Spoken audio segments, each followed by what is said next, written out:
പിതാവായ ദൈവത്തിനും പുത്രനായ ദൈവത്തിനും പരിശുദ്ധ അമ്മയ്ക്കും പരിശുദ്ധാത്മാവിനും ഞാൻ നന്ദി പറയുന്നു.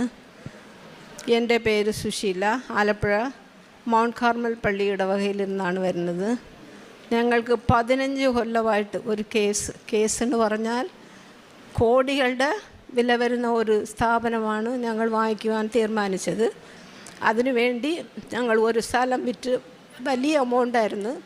ആ സ്ഥലം വിറ്റ് അത് അഡ്വാൻസ്, കടയുടെ സ്വന്തം ഓണർ, ആ സ്ഥാപനത്തിൻ്റെ ഓണർ ഞങ്ങളുടെ ഫ്രണ്ടും എൻ്റെ ഹസ്ബൻഡിൻ്റെ ഫ്രണ്ടും എൻ്റെ അടുത്ത് അറിയുന്നവരായിരുന്നു. ഞങ്ങളതിന് അഡ്വാൻസ് ചെയ്ത് അവരെ വിശ്വസിച്ച് ആ സ്ഥലം വിറ്റ കാശ് മുഴുക്ക അവർക്ക് അഡ്വാൻസായിട്ട് കൊടുത്ത് അഡ്വാൻസ് പ്രമാണം എഴുതി ഞങ്ങൾക്ക് ഒരു സൈഡിലിരിക്കുന്ന കടയും സ്ഥാപനവും മേളിൽ 2 നിലയാണ്. ആ 2 നിലയിലുള്ള വരുമാനം തന്നെ ഒരു 70,000 രൂപ വരും. ഞങ്ങൾ സ്ഥലം വിറ്റ് ആ സ്ഥലം ബാക്കി പോരാൻ കാശ് ഒരു ചെറിയ ലോണും കൂടി എടുത്തിട്ടുണ്ടായിരുന്നു വീടിനെ വെച്ചിട്ട്. പക്ഷേ അവർ ഞങ്ങളെ 6 മാസമായിട്ട് എഴുതി തരുന്നില്ല. അപ്പോൾ ഞങ്ങൾ കേസിന് പോയപ്പോൾ അവർ അതിലിരുന്ന് ഒഴിഞ്ഞു മാറി. കേസ് 5 കൊല്ലം കീഴ്ക്കോടതിയിൽ നടന്ന്. അതിലാണെങ്കിൽ ഞങ്ങളുടെ അഡ്വക്കേറ്റും അവരുടെ അഡ്വക്കേറ്റും ചേർന്ന് എന്തൊക്കെയോ എഴുതി ചേർത്ത് ഞങ്ങൾക്ക് അഡ്വാൻസ് പോലും തിരികെ കൊടുക്കണ്ട എന്നുള്ള നിലയിൽ അവർ വിധി പറഞ്ഞത്. ഞങ്ങൾ ആകെ തകർന്ന്. കൊറോണ സമയം കൂടിയായിരുന്നു. ഞങ്ങൾ മുട്ടിപ്പായി പ്രാർത്ഥിക്കുന്ന ഒരു ഭാര്യയും ഭർത്താവാണ്. ഞങ്ങൾ മുട്ടിപ്പായി പക്ഷേ ഞങ്ങൾ കൃപാസന 2023 ഞങ്ങൾ കൃപാസനത്തിൽ വന്ന് മുട്ടിപ്പായി പ്രാർത്ഥിച്ച അമ്മയുടെ നിന്നെല്ലാം ഇത്രയും വേഗം ഞങ്ങൾക്ക് അമ്മയുടെ അനുഗ്രഹം അമ്മ കർത്താവിൽ നിന്ന് വാങ്ങിത്തരുമെന്ന് ഞങ്ങൾ പ്രതീക്ഷിച്ചില്ല. ഹൈക്കോടതിയിൽ ഞങ്ങൾക്ക് ഞങ്ങളുടെ അഡ്വക്കേറ്റും അവിടെയും സ്വാധീനം. അവിടെ 2 അഡ്വക്കേറ്റും ചേർത്ത് ഞങ്ങൾക്ക് 15 കൊല്ലത്തിൽ അഡ്വാൻസ് മാത്രമേ തിരികെ തരത്തുള്ളൂ. നിങ്ങളുടെ കേസ് ഭയങ്കര അവിയൽ പോലെ കുഴച്ച് വെച്ചിരിക്കുന്നെന്നാണ് അവർ പറയുന്നത്. ഞങ്ങൾക്ക് ഒരു നിവൃത്തിയില്ല. കരഞ്ഞ് ഞങ്ങൾ കേസ് നടക്കുമ്പോഴെല്ലാം കൃപാസനത്തിൽ അമ്മയുടെ അടുത്താണ്. ഒരു പ്രാവശ്യം ഞങ്ങൾക്ക് അവർ തന്നെ ഇത് റിസ്ക്കുള്ള കാര്യമായതുകൊണ്ട് ജഡ്ജിമാർ ഞങ്ങൾക്ക് മീഡിയേഷൻ വെച്ച് ഞാൻ അന്ന് കോടതിയിൽ ഉടമ്പടി കാശ് രൂപം കൊണ്ട് മുട്ടിപ്പായി പ്രാർത്ഥിച്ച് ആദ്യം ഞങ്ങൾക്ക് എതിരായിരുന്ന ജഡ്ജ് കുറച്ച് നേരം കഴിഞ്ഞപ്പോൾ ഞങ്ങൾക്ക് നേരെ തിരിഞ്ഞ് അവർ എന്നോട് പറഞ്ഞ് നിങ്ങൾ സമാധാനമായിട്ട് ദൈവം നിങ്ങൾക്ക് സമാധാനം തരും, നല്ലതായിട്ട് നിങ്ങൾ നടത്തുമെന്ന് പറഞ്ഞ്. 2 അഡ്വക്കേറ്റുമാരാണ് മാറി ഞങ്ങൾ 2 പേരും അവരുടെ സൈഡാണ്. ഒന്നും ഞങ്ങൾ ഇപ്പം മാതാവിൻ്റെ അടുത്ത് ഞാൻ വന്ന് മുട്ടിപ്പായി പ്രാർത്ഥിച്ച് മാതാവേ ഞങ്ങൾക്ക് വേറെ ആരുമില്ല, അമ്മയാണ് ഞങ്ങൾക്ക് ആശ്രയം. അമ്മയിൽ കൃപാസന മാതാവിനടുത്ത് ഞങ്ങൾ മുട്ടിപ്പായിട്ട് പ്രാർത്ഥിച്ച് കണ്ണീരോടെ 1 മാസം മീഡിയേഷൻ, 1 മാസം കേസ് അവസാനമാകുമ്പോൾ ഞാൻ ഒരു ദിവസം മൊബൈലിൽ നോക്കുമ്പോൾ ഒരു അഡ്വക്കേറ്റിൻ്റെ കാര്യം. അഡ്വക്കേറ്റ് 25 കൊല്ലമായിട്ട് ജയിലിൽ കഴിഞ്ഞ ഒരു സ്ത്രീ, അവർ ഒരു തെറ്റും ചെയ്യാത്തവർക്ക് 25 വർഷം ജയിൽ ദണ്ഡന. അത് ഒരു അഡ്വക്കേറ്റ് മഞ്ജു ആൻ്റണി എന്ന് പറഞ്ഞ ഒരു അഡ്വക്കേറ്റ്, ഒരു ദൈവദാസനാണ്.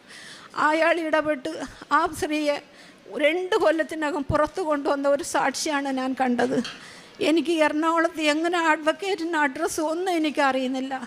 ഞാൻ അവിടെ കുറേ പേരോട് തിരക്കി അവിടെ ഹൈക്കോടതിയിൽ ചെന്ന് ആ അഡ്രസ്സ് എടുത്ത് അങ്ങയുടെ വീട്ടിൽ ചെന്ന് അങ്ങയുടെ ഓഫീസിൽ ചെന്ന് അങ്ങേരെ കണ്ടപ്പോൾ അങ്ങേർക്ക് ഭയങ്കര മാതാവ് എന്നെ പറഞ്ഞു വിട്ടതാ. 1 മാസമേ ഉള്ളൂ കേസിന്, 2 ഇതേ ഉള്ളൂ. അപ്പോൾ ഞങ്ങൾ അവിടെ അഡ്വക്കേറ്റ് പറഞ്ഞ് അപ്പോൾ മറ്റു അഡ്വക്കേറ്റോട് ഞങ്ങൾ ചോദിച്ച് എന്നാൽ ഞങ്ങളുടെ കേസ് തിരിച്ചതാ, NOC அவங்க പറഞ്ഞ് കേസ് തരാം, NOC തരില്ല. NOC തരുന്നില്ലെന്ന് പറഞ്ഞാൽ ഈ ഞങ്ങളുടെ അഡ്വാൻസ് മാത്രം വാങ്ങിച്ചു തരും, അതിൻ്റെ കമ്മീഷൻ 10% അവർക്ക് കൊടുക്കണം. അപ്പോൾ തന്നെ അത് ഒരു വലിയ എമൗണ്ടാണ്. ഞങ്ങൾ എന്ത് ചെയ്യണം? അപ്പോൾ ഈ അഡ്വക്കേറ്റോട് ഞങ്ങൾ NOC എനിക്ക് ഒന്നും അറിയില്ല, എന്നാലും ഞങ്ങൾ ചെന്ന് ബാർ അസോസിയേഷനിൽ ഇടപെട്ട് അവർ പറഞ്ഞ് കേസ് കൊടുക്കാൻ പറഞ്ഞ് 1 മാസത്തിൽ എങ്ങനെ ഇത് വായിച്ച് നോക്കാൻ പോലും ഇങ്ങേർക്ക് സമയം കാണത്തില്ല. ഞങ്ങൾക്ക് വേണ്ടി അങ്ങേർ മുട്ടിപ്പായി നിന്ന് മുട്ടുകുത്തി പ്രാർത്ഥിച്ചെന്നാണ് പറയുന്ന അഡ്വക്കേറ്റ്. ഞങ്ങൾക്ക് ഓരോ അവിയൽ പോലെ കുഴച്ച് വച്ചിരിക്കുന്നത് പറ്റത്തില്ല, ഹൈക്കോടതിയിൽ നിങ്ങൾ തോറ്റുപോകും, സുപ്രീം കോടതിയിൽ പോയാലേ ജയിക്കത്തുള്ളൂ എന്ന് പറഞ്ഞ ആ മനുഷ്യൻ ഈ മറ്റു ജഡ്ജിമാരുടെ മുമ്പിൽ ഞങ്ങൾ കൃപാസന മാതാവിടത്ത് വന്ന് മുട്ടിമ്പായിട്ട് പ്രാർത്ഥിച്ച്, അമ്മ ഇത്രയും വേഗം ഞങ്ങൾക്ക് ഒരു കർത്താവിൻ്റെ ഇത്രയും വേഗം അനുഗ്രഹം ഞങ്ങൾക്ക് വാങ്ങിച്ചു തരും എന്ന് ഞങ്ങൾ പ്രതീക്ഷിച്ചിട്ടേയില്ല. അത്രയും വേഗം എൻ്റെ മാതാവ് 1 മാസത്തിനകം കോടികളുടെ ആസ്തി വരുന്ന ആ സ്ഥലം ഞങ്ങൾക്ക് 1 മാസത്തിനകം അഡ്വക്കേറ്റ് ഞങ്ങൾക്ക് വിധിയായിട്ട് വന്ന്. അത്രയും വലിയ ഞാൻ മാതാവിടത്ത് പ്രാർത്ഥിച്ച് കണ്ണടച്ച് പ്രാർത്ഥിക്കുമ്പോഴെല്ലാം എൻ്റെ കർത്താവ് സിംഹാസനത്തിൽ നീതിമാനായിട്ടിരിക്കുന്നതും കർത്താവ് അടുത്ത് നിൽക്കുന്നതുമാണ് ഞാൻ കാണുന്നത്. ഉറക്കത്തിലാണെങ്കിലും ഞങ്ങൾ സാധാ കണ്ണും അടച്ച് ഞാനിരുന്നാൽ അപ്പം എൻ്റെ മുമ്പിൽ വരുന്നത് ഇങ്ങനത്തെ കാഴ്ചകളായിരുന്നു. മാതാവ് സാക്ഷി തരും, അമ്മയുടെ പുത്രനോട് എത്രയും വേഗം സാക്ഷി തരണം എനിക്ക് വിശ്വാസം ഉണ്ടായിരുന്നു. പൂർണ്ണമായി ഞങ്ങൾ പ്രാർത്ഥിച്ച് 1 മാസത്തിനകം ഞങ്ങൾക്ക് അനുകൂലമായ വിധി വന്ന് നീതിമാന്മാർക്ക് നിശ്ചയിച്ചിരിക്കുന്ന ദേശത്ത് ദുഷ്ടരുടെ ചെങ്കോൽ ഉയരുകയില്ല എന്നുള്ള 145 സങ്കീർത്തനത്തിൽ എനിക്ക് ദൈവം സാധിച്ചു തന്നത്.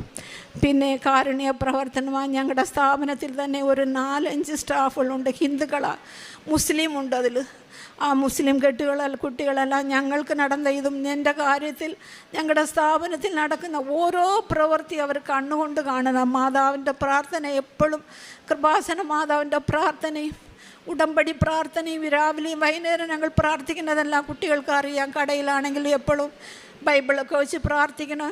അപ്പോൾ ഞങ്ങൾക്ക് കിട്ടുന്ന അനുഭവങ്ങൾ ആ കുട്ടികൾക്ക് അറിയാം.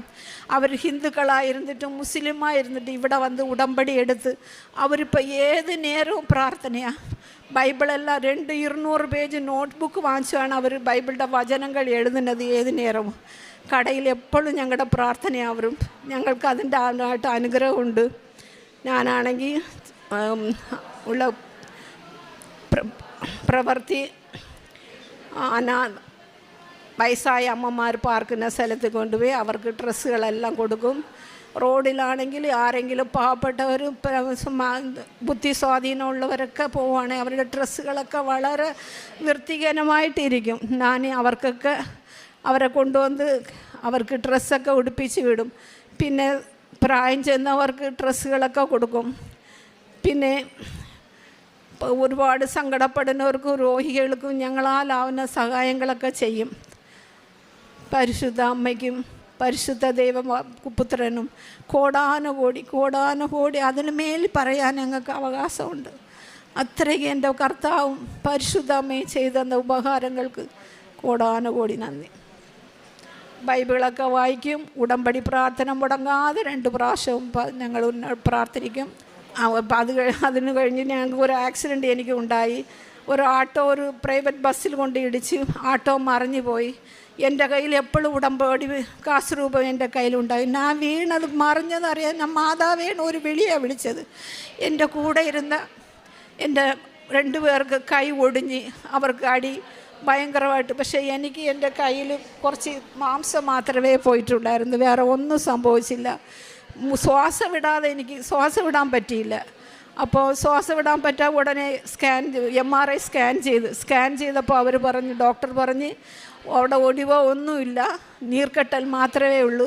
അതിനിപ്പോഴും മരുന്ന് കഴിച്ചുകൊണ്ടിരിക്കുക. പിന്നെ എൻ്റെ ഭർത്താവിനും മക്കൾക്കും ചെയ്ത ഒരുപാട് അനുഗ്രഹങ്ങളുണ്ട്.